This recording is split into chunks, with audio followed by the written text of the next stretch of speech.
Hello and welcome. This is Tommo, and we're looking forward to an incredible Royal Ascot 2022. The crowds are back, the sun is shining. 5 days of the best racing in the world. And we have got some great guests tonight. We've got a lad coming on from Newmarket who is the boss of the International Racing Bureau, Adrian Beaumont. He's going to be telling us all about the foreign horses, the horses from America, from Australia, how many winners they're going to have, and all that sort of stuff. And I'm very pleased to say, to start the show, we've got the 3 times champion jockey, Oisin Murphy, who is here. I'm going to click on to Oisin and say, a very good evening, Oisin. And I tell you what, tomorrow, Baid runs in the first race, the Queen Anne. If you were riding, I think you'd like to ride him. Tell us why. Hi, Tommo. I think he's an absolute superstar. He's unbeaten. We haven't seen any chinks in his armour thus yet. He seems a very easy horse to ride, and yeah, I'm really looking forward to seeing him run. Oh, he's incredible, isn't he? I mean, Jim Crowley, William Haggis, they're having a great season. I remember talking to Jim a few months ago, and he said he thinks this could be the new Frankel. Would that be right, or would that be a bit over the top? Well, he's rated at 125, and I suppose we're all awaiting him stepping up perhaps to a mile and a quarter, and when he does that, it would be interesting to see if he could scale a higher rating. He looks a superstar. He does. Well, I tell you what, we're all looking forward to seeing Baid in the first, but he's going to be a long odds on. But I'm now going to click this man. There he is, the very good-looking Adrian Beaumont. I know I should have gone to Specsavers. Adrian Beaumont of the International Racing Bureau, live from Newmarket. And I've got to bring you in, Adrian, with the King's Stand Stakes. We've got 2 horses, one from America, one from Australia, and they say they could fight out the finish. Tell us more about Golden Powell and Nature Strip.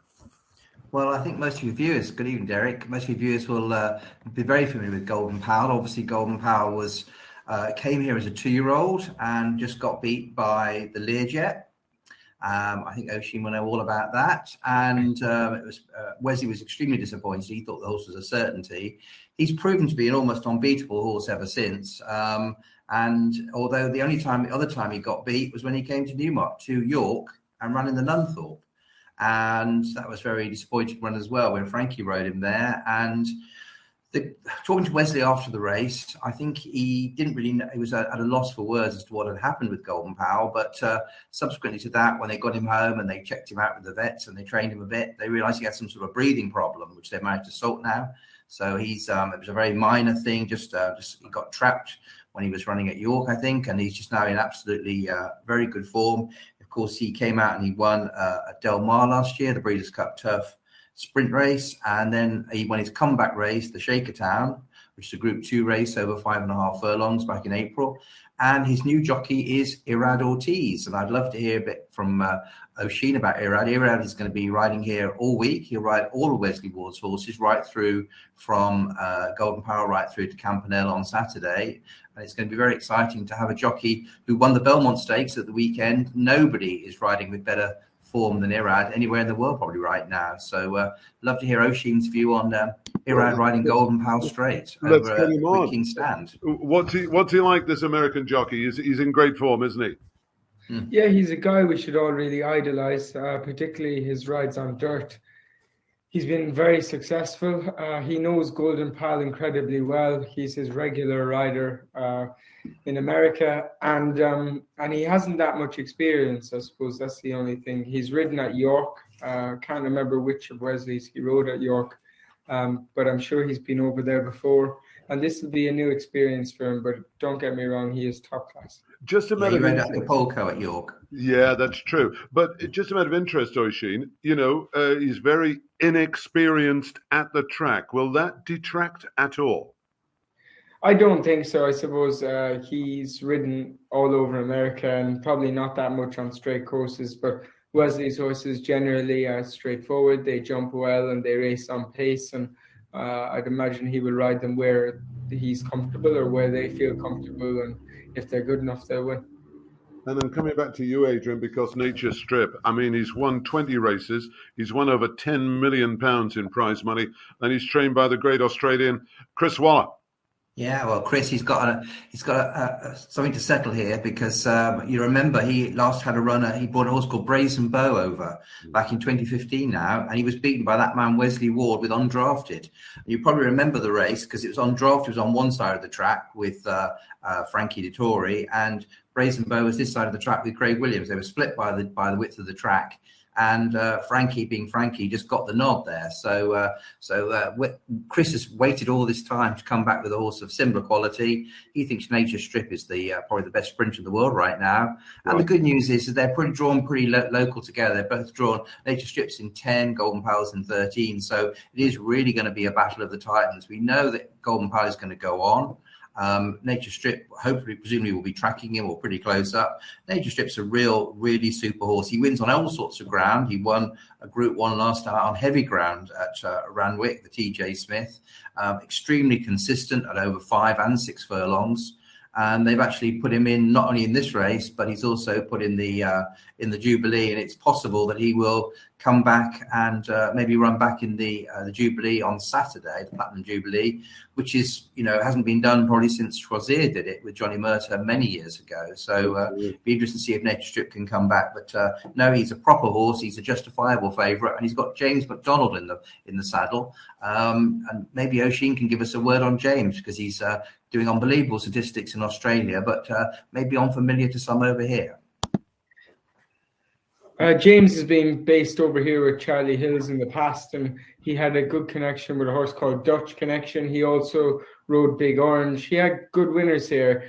He's a jockey I really rate very highly. I've ridden with him in Hong Kong, and he will have no problem at Ascot. He knows the track quite well. Nature Strip is a horse I have great admiration for. Chris Waller is a top-class trainer. It's very exciting to have Aussies versus America, and then our top-class sprinters, the likes of Kings Lynn, who's coming in for Her Majesty the Queen, and Andrew Bowling in very good form. And it's a really fantastic race to kick off the international runners on the first day. What would you like to ride? It's an interesting one. I don't think there would be any better feeling than having a royal winner at Royal Ascot, and it's eluded to me so far. I had to ride a Qatar Racing Wesley Ward runner that cost me winning the Windsor Castle on Tactical a couple of years ago, and I'll be siding with Kings Lynn from that point of view. Well, that sounds good. The St. James's Palace is a fascinating race, guys. By the way, if anybody can't see me, there's Tommo. So I'm here live, and I haven't fallen asleep or anything like that. We've got Coribus, who, of course, won the 2,000 guineas, was a marvellous guineas double for Charlie Appleby. Is that, Adrian, the one they've all got to beat? He's going to start a red-hot favourite. Well, absolutely. I mean, obviously, William Butte didn't choose him in the Guineas, but he's got the ride back here again, and he's odds on. And the way that Charlie Appleby's horses are running, him, Native Trail, all those top horses, it'd be very hard to beat. There's a few little dark horses, some unexposed horses that could be coming through. I quite like the look of this horse, Maljoom of William Haggis. He's won all 3 this year. He looks pretty decent, but Coribus is odds on, and I can see really no reason why he's going to get beaten here. He just look the real deal, doesn't he? Is there anything to beat Coribus? What do you think? I'm interested with the draw, Tommo. He's drawn 2. He needs to relax. This is a race with plenty of horses improving. My Prospero for William Haggis, Maljoom, who won the German Guineas last time. I like the St. James's Palace. It's a stallion-making race. I also like a horse of John Anthony Gosden's called Mighty Ulysses. He ran poorly in the Blue Ribbon at Epsom over distance a little bit far. He comes in at a big price, and I think he represents each way value. Well, that sounds good, I tell you. Now, what about the Coventry? This is the second race, and I think this is a good race. Now, so Alex Ferguson has got a runner in this. He's got a horse called Paddy's Day. Could he spring a surprise? Oisin, what would you like to ride in the Coventry? I really wanted to ride a Charlie Appleby horse who isn't running. I think with him not running, it's a little bit more open. Andrew has a horse called Hulgan in the race who won first time out. He's a nice horse. Persian Force beat him second time. He's unbeaten for Richard Hannon, Ammo Racing. He looks a star. But for me, Age of Kings. Frankie Dettori gets the mount for Aidan O'Brien and Westerberg. He won at the Curragh on Irish Guineas weekend. I really like the horse, and I think he'll make his own look. He'll race forward, doesn't need cover, and I think he's a standout. A standout. Wow. Yeah. Just repeat the name again so I can write it down. Age of Kings. He's 6-1. 6-1. I like the sound of that. Anything to beat that, Adrian? Well, before I was going to go on to my chat, I was going to ask Oisin while he's there what he thinks about Cento, because presumably he'd be riding in for Qatar if he was riding tomorrow. Interesting, yes. Well, yeah, I would, Adrian. I don't think his form is as good as the leading lights in the race. No. I think his form from the stole is a little bit below the horses towards the top of the market, and let's see how he performs. Yeah, I would have thought that Blackbeard will be going for amazingly. It'll be Aidan's. He's won the race 9 times. It'll be a 10th winner if Blackbeard can win. And obviously, the last time he had a horse that won the Marlborough Hill that came on to win was Caravaggio, and of course he did the double back then. It looks a really strong race. I've got 1 international in the race. Unusually, no Wesley Ward runner this year, which is a bit of a surprise.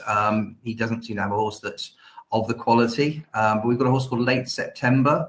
I've had a little nibble each way on this horse. Whoa.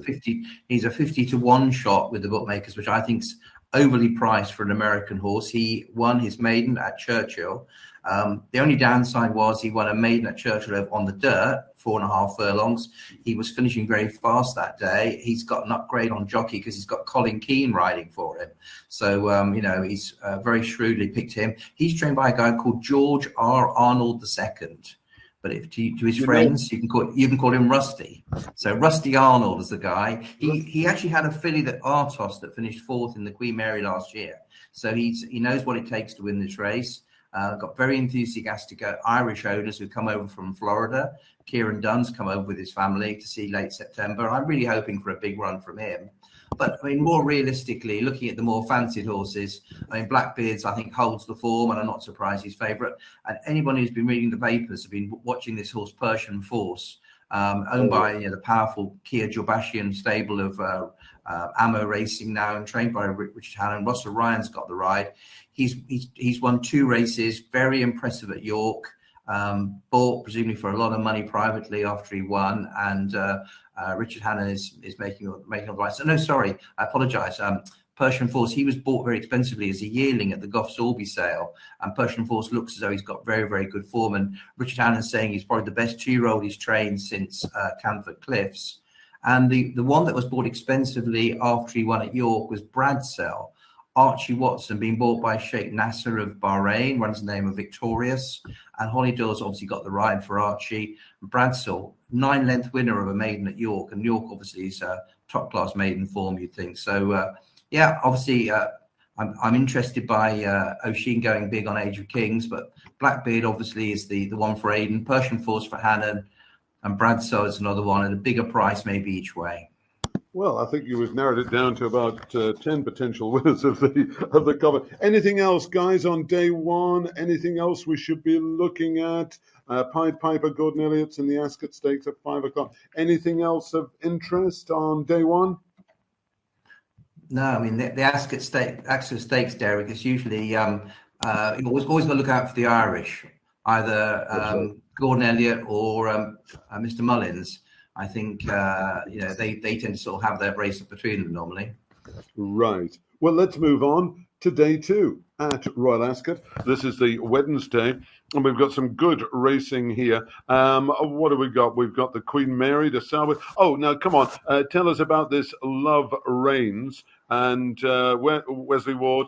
This horse won at Keeneland by 10 lengths. It looks a good thing. What's the news, Adrian? I went to see it. So just for your viewers' interest, we're trying a new thing here. Wesley's normally been based in Newmarket. He's been down to Watcombe and Manton in the past. But Newmarket's been his home for most of his successes. But this year, for the first time, he's trying it out at Chelmsford. So the horses arrived on Wednesday morning. They've been training every day at Chelmsford. And this filly actually goes out in the mornings on ridden led round by a pony. It's called ponying off. I'm sure Oisin would have seen it a lot in the States. He likes to keep the weight off the fillies. Her and Campanella have been just ponied off by Blake on the pony there, and she looks really, really good. She's super relaxed. We had a big media day at Chelmsford on Friday, and actually she spent the whole time sleeping, lying down in her box through the whole thing, which was unbelievable, really, for a 2-year-old filly to be so chill. Wesley's been telling me how good this one is for weeks. So, I mean, he's got a great record in the race. He's won it 4 times before now, I believe. And he's won it with the likes of Campanelle, Lady Aurelia, you know, his standout 2-year-olds. This is going to be in the same silks as Lady Aurelia and Campanelle, the Stone Street collars of Barbara Banky. And as I say, Irad's got the ride. He's drawn 5, so it'll be over the start-stand rail. I think she takes a lot of beating, but I mean, it's hard to say with I don't really know the form of the locals. Oisin, anything to beat the American horse and the Queen Mary on Wednesday? I've lost you. Sorry, guys. Love Reigns was bought in Ireland, and she's a daughter of US Navy flag. It's hard to equate that American form, but she looked very good first time out. I used to ride the second favourite's mother, dramatized Katie's Diamond, and I'd like to be riding her. I thought she won very well at Newmarket first time. Cal Burke is having a good time with it, and she looks an interesting runner. I agree entirely, and I have a Derek, it'd be remiss of me, Derek, not to mention the other American filly in the race, though, at a much better price than the favourite. And that's a filly called Grand Oak. It's the other one trained by Rusty Arnold, and she's going off a 20-1. She's an Irish bred, bought at Keeneland, and she won at Churchill very easily last time out. Why did they call him Rusty? I don't know. He must have. Has he rusty hair? I don't know. I never met the fella. Unbelievably, he's going to have. This will be his second year running. He's not able to come over. But he says if he does well this year, he's definitely going to come back with a string next year. So as much as I'm tipping up the favourite, let's have a little look at Grand Oak each way as well at 20-1. Well, I love the nicknames. And Oisin, what's your nickname? What do I call you? I call you Bambi. And why do I call you Bambi?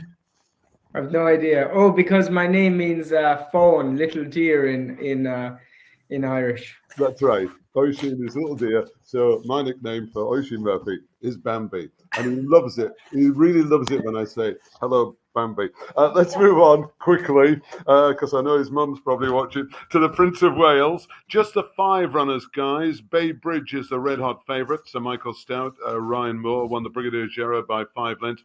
We've got a very interesting runner from Japan, this Shamria. And Japan have won just about everything this year. Are they going to take the Prince of Wales? Adrian?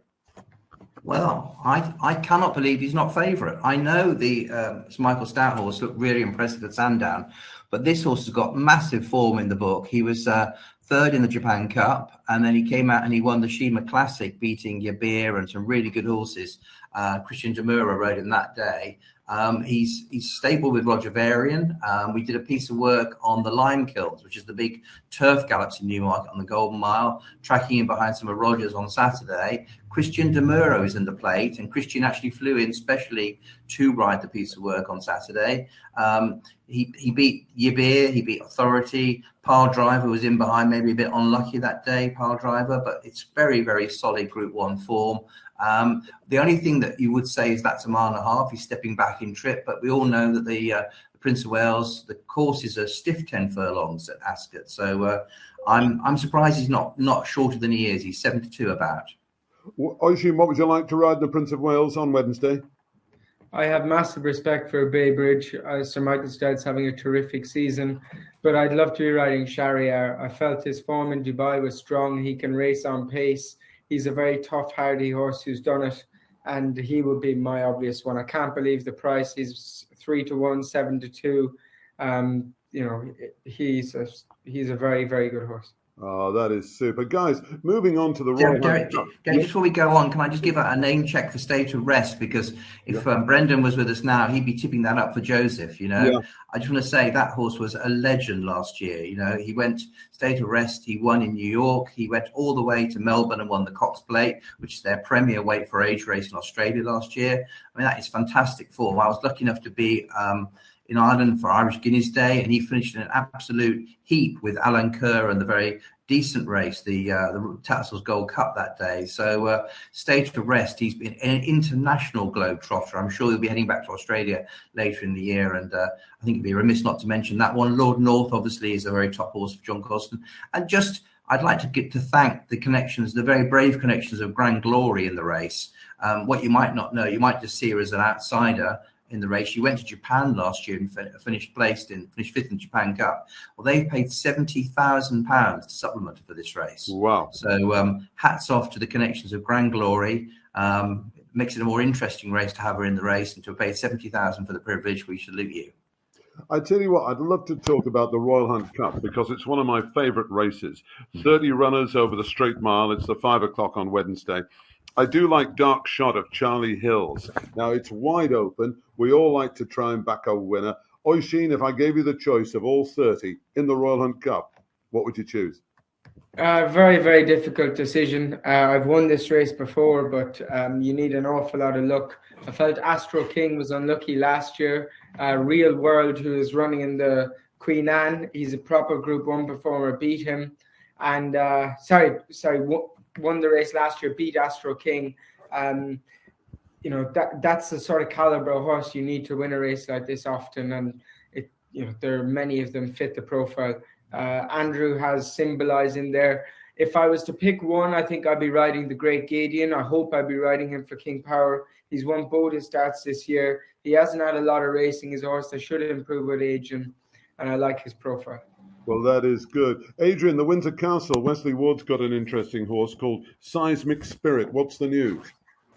Yes, I was surprised. They've been deciding which race to run this one in. They've made an entry in the Norfolk, but they've chosen to ride this horse here. He's a big, good-looking chestnut horse. I liked him a lot when I saw him the other day. He obviously doesn't think he's perhaps of the quality good enough for the Norfolk or the Coventry, but he's a son of Bellardo. He's an Irish-bred horse, and he was second at Churchill on his company's only start. And Wesley's always to be. I mean, you've got to remember that the first winner that Wesley ever had was Strike the Tiger, who used to be his pony. Sadly, got killed in a barn fire last year. Mm-hmm. He won the Windsor Castle, so that's a race. This is a race very close to Wesley's heart. He's 8-1, so I wouldn't put you off in each way on Seismic Spirit. Well, let's move on to Ladies' Day, which is... Oh, hang on. Can I just give you a tip on that earlier tip as well? Yes. Just for the Duke of Cambridge. Yes. That's a really, really good race. We've got Saffron Beach, who's a Group 1 winner and classic placed, Mother Earth classic winner, and a very nice German horse who ran a brilliant race in the Coronation last year. November that I like, but Saffron Beach worked really well at Newmarket on the racecourse itself at the weekend, and I'm really just thinking that Saffron Beach at 9-4 is a really, really good price to give William Buick and Jane Chapel-Hyam another big success. I agree entirely. I was just going to mention Saffron Beach, and actually the horse went to Chelmsford 2 weeks ago and started 10 lengths behind its galloping companion and finished 10 lengths in front. So Saffron Beach, I agree entirely, and I'd love to see that win for Jane Chapel-Hyam, a very proud Australian who works very hard in Newmarket. Gold Cup Day on Thursday, guys. And we've got Stradivarius going for 4 gold cups. I mean, it's incredible to win 1. He's going for 4. And Oisin, can he do it with Frankie? I hope so. I was impressed with him at York. There's no way you can get an 8-year-old entire stallion, a full horse, fully fit first time out, because they just tend to carry more condition. He's in great form since the race. The fast ground will be in his favour. We're not going to see Trushan. Kyprios is a good horse. Aidan O'Brien has a great record in this race. Kyprios hasn't gone this far yet. I hope Stradivarius can make it 4 wins in the Ascot Gold Cup. Fair play to his trainer and owner, keeping him in training this long. He's been a flagship horse in British racing. It would be absolutely incredible, but he's got Dermot Wells' horse to beat. If he can go on the ground, Kyprios, who was very impressive last time out, winning by 14 lengths, Adrian. Yeah, he's a good horse, Kyprios, but I'm with Oisin on this. I was lucky enough to be on the Lime Kilns on Saturday morning. We were waiting for the Japanese horses to work, and Mr. Gosden's slipped in a horse called Stradivarius with a lead horse, And Frankie rode him on Saturday, and he looked very, very impressive. I was up at the 6 furlong marker. He was flying. He looks really back to form. He was when he came walking past us, he wasn't hooping and hollering. He was better behaved than he is sometimes. And I think Stradivarius, he's not favourite. I think he deserves to be. Well, it's interesting that, I mean, he's not getting any younger, but he is one heck of a horse. And that would bring the house down, wouldn't it? Would really. And Frankie doing his flying dismounts at his age. Oisin, I mean, how does he do those with his legs? Yeah, he's extraordinary.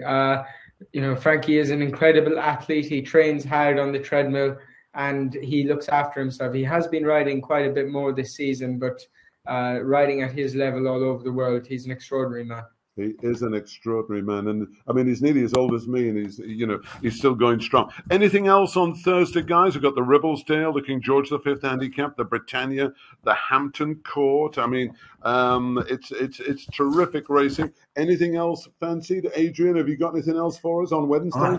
It's the one day that we've got no big runners, Derek. So I don't have a real play. I'm interested in the Norfolk. We're going to see what wins that. If the Antarctic runs, I think he will. I think he'll take all the beating. He looks a really smart horse for the O'Brien team.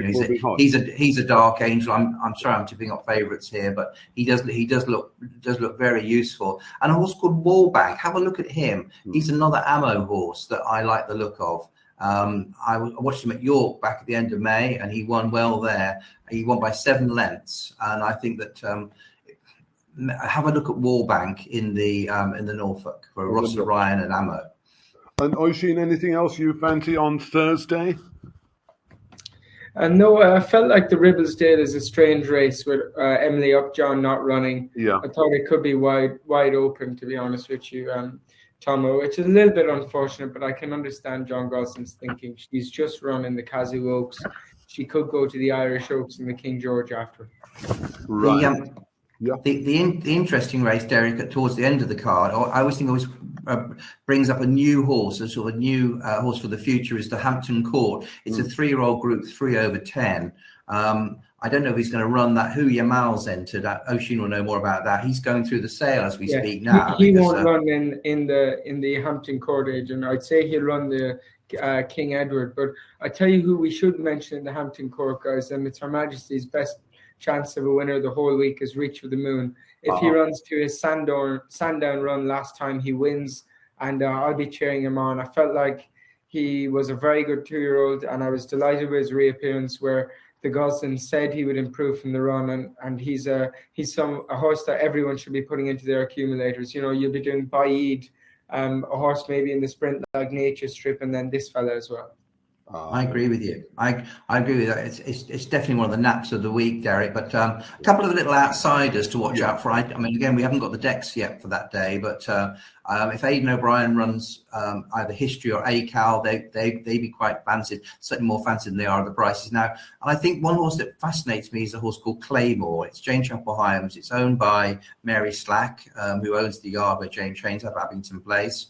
And he looked really impressive as a 2-year-old. He second on his comeback race. They took him then to the French Derby, and for some reason he disappointed. And he comes back. Adam Kirby's going to ride him on Thursday, and I think 16 to 1 each way. If Claymore can come back to how good Jane thinks he is, that's a good price. Well, it's fascinating listening to you two. I tell you what, and I hope people at home are writing these horses down. Let's move on to Friday, because the Coronation Stakes, it's got to be one of the races of the meeting.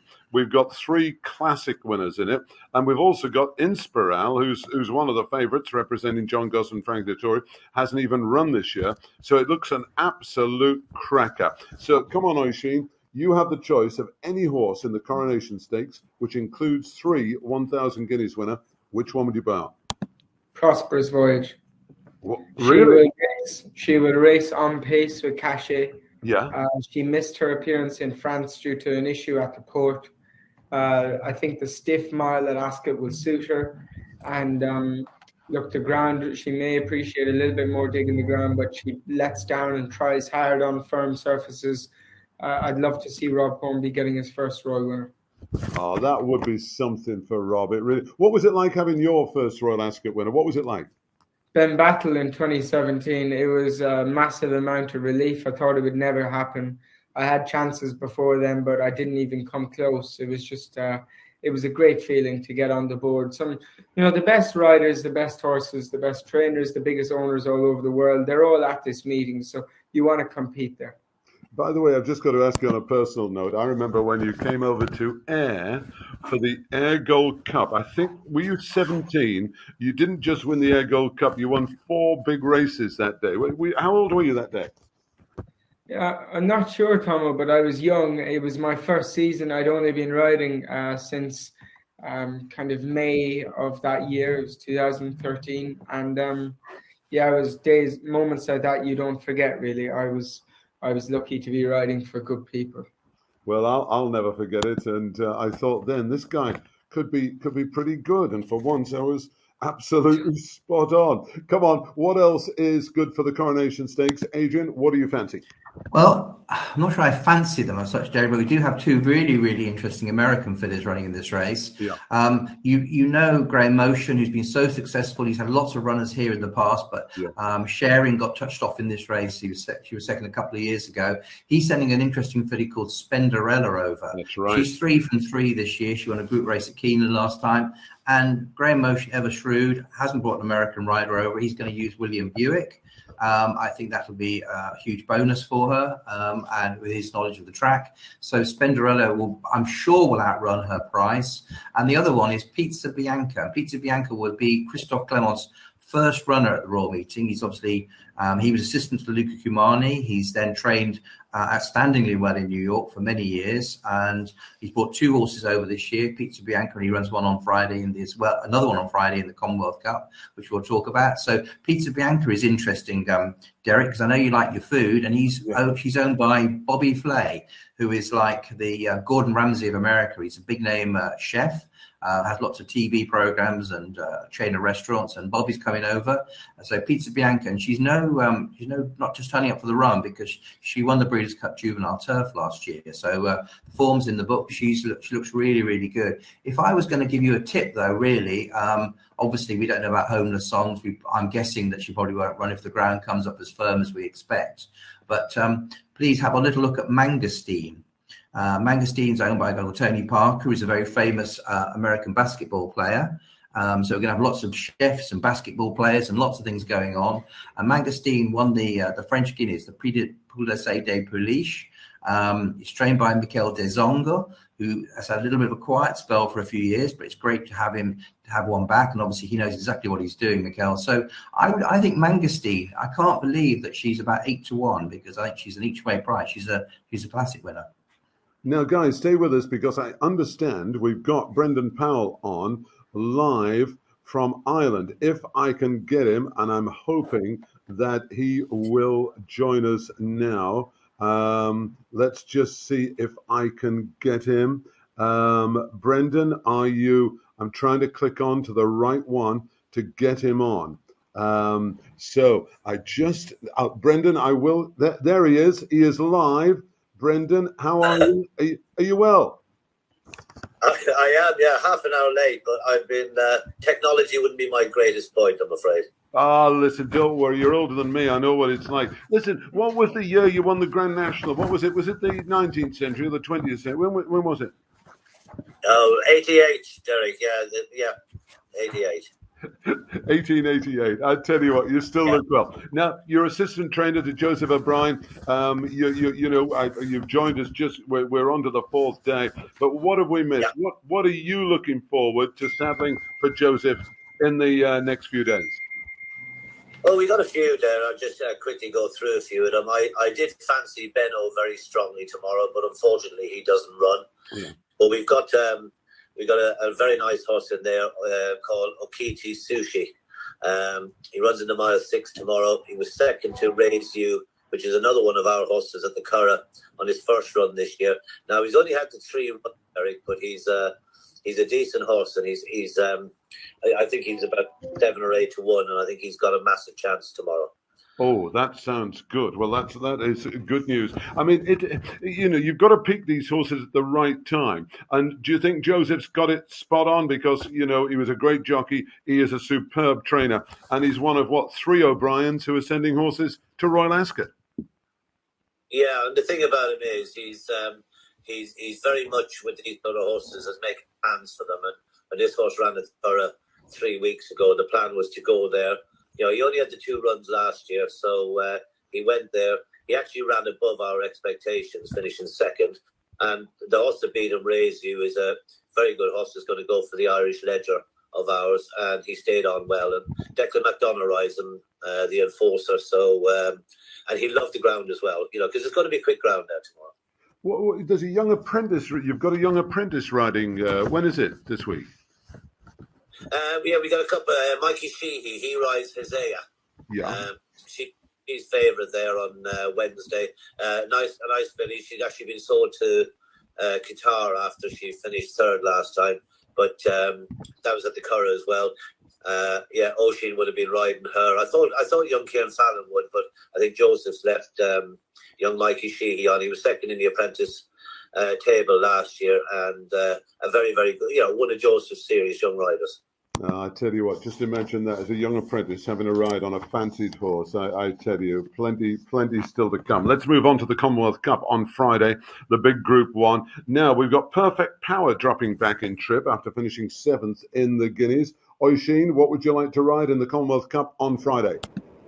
Perfect Power probably hasn't had the ideal preparation, but he's a top-class horse. I was really happy to see him win the Greenham Stakes at Newbury over 7.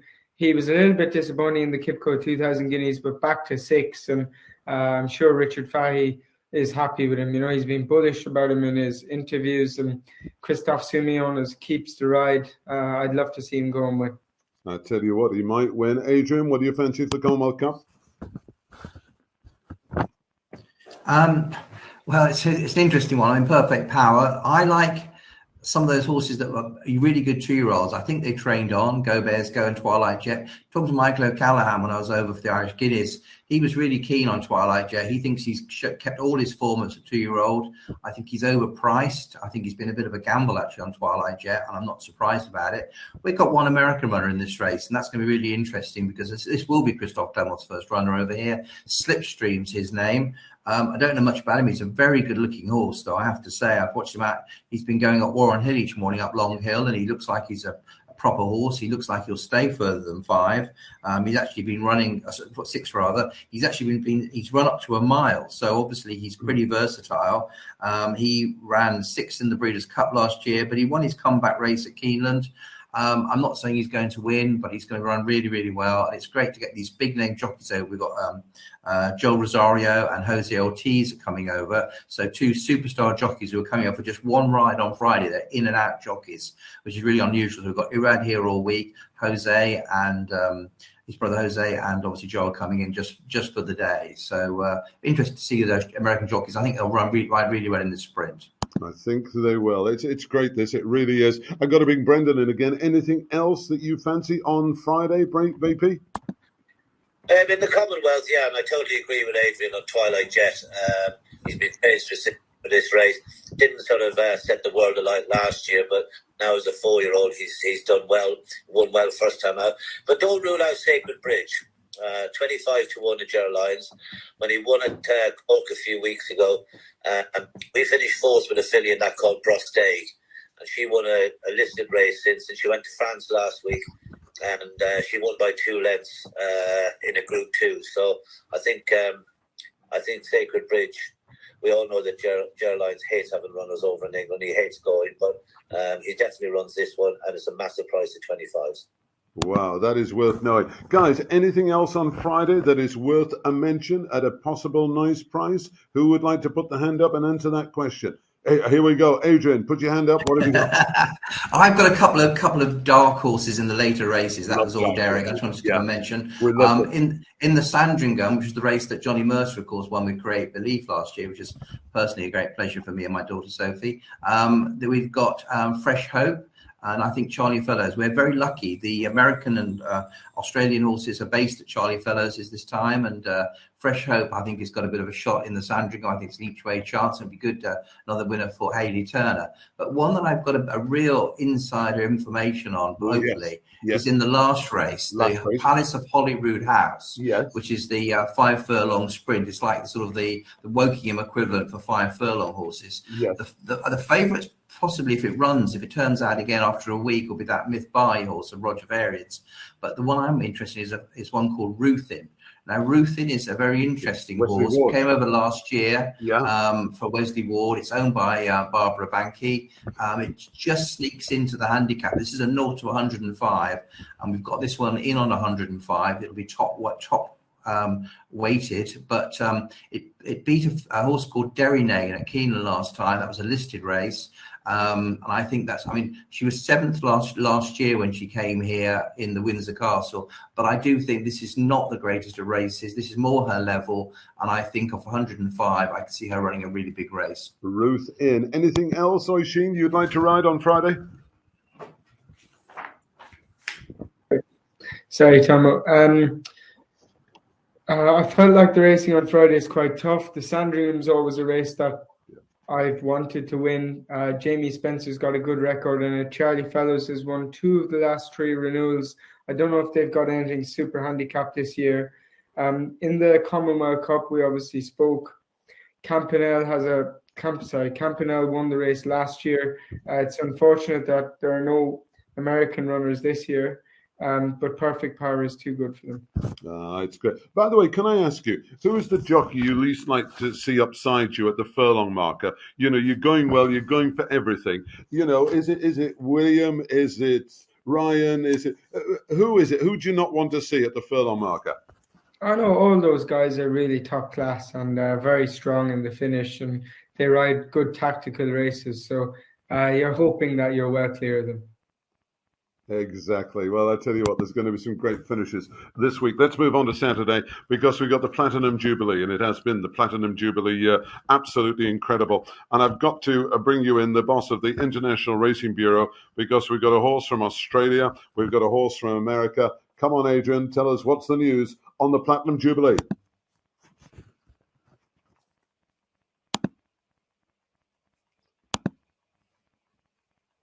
The Australians, Nature Strip has been confirmed for this race as well. We'll see how he runs in the King's Stand before they decide if they're going to double him back and try and do a Choisir. We've then got this horse called Home Affairs. I think it's likely to go off favourite. Looks a really nice type. I've not actually seen it in the flesh because the 2 Chris Waller horses are down at Charlie Hills's. But they went to Ascot on Friday and did a work up the track. I think that's it looks like it's got a very, very good shot. It won the Lightning Stakes, beating Nature Strip a short head over the Quick 5. And I think it's really, really nice type. It's owned by Coolmore, so it'll be running in familiar colours. We've got Nature Strip, I mentioned. Campanelle. Campanelle's a 2-time winner. She won the Queen Mary as a 2-year-old, and then quite controversially, she took the Commonwealth Cup last year. You remember getting the disqualification of Dragon Symbol. So she's back. She's been ponying around at Chelmsford. And she looks good to me. She's looked just as keen as she ever was. She won her comeback run. Irad's going to ride her, and I think there's been a bit of money for her. She's coming from 10s to 6s, and I'm not really surprised. We also have a couple of other ones. I've got a Japanese horse in this race, and that's a big outsider that no one's really noticed, called Grenadier Guards, and I think that's going to outrun its price. Certainly a bit of an each-way bet for Grenadier Guards, and again, that's owned by Mr. Mitsu Nakashida, trained by him rather, for the Northern Farm guys. And that will run quite well. That's a 25 to 1 shot, and Christian Demura will take the ride. And then we have another, absolutely loaded with internationals. We've got Artorias. Now, Artorias is trained by Anthony and Sam Freeman. It's like the sort of John and Thady Gosden setup over there in Australia. And young Sam Freeman's been here a week now training this one. And Artorias looks great. Went to Ascot as well on Friday with the other 2. Sweats up a little bit, but apparently I'm told that's absolutely normal for him to sweat up. And very shrewd booking. Oisin mentioned earlier what a great record on the straight course Jamie Spencer has. So Jamie Spencer takes the ride on Altorius for Australia. He's only a 3-year-old. He's not. He won a Group 1 as a 2-year-old.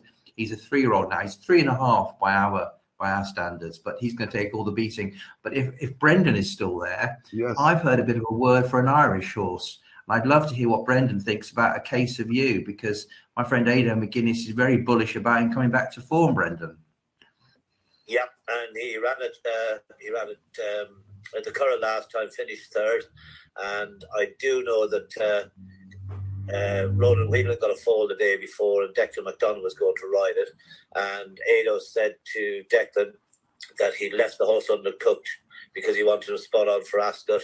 He said he had a good blow there. He said he's improved a ton for it. And, I mean, what a great star he is for him. You know, he's winning in Dubai. But, yeah, he's a very tough horse, and I think the ground will suit him. Mind you, they do say we're supposed to get a lot of rain on Friday or into Saturday. So, but I know Ado's prepped him for. I tell you what, there's another horse that we haven't mentioned, a horse called Highfield Princess, who's done absolutely nothing wrong, won the big race on the all weather, won a big race, what was it, the Duke of York the other day. And I went to see see her in a stable, and it's John Quinn's stable in Malton.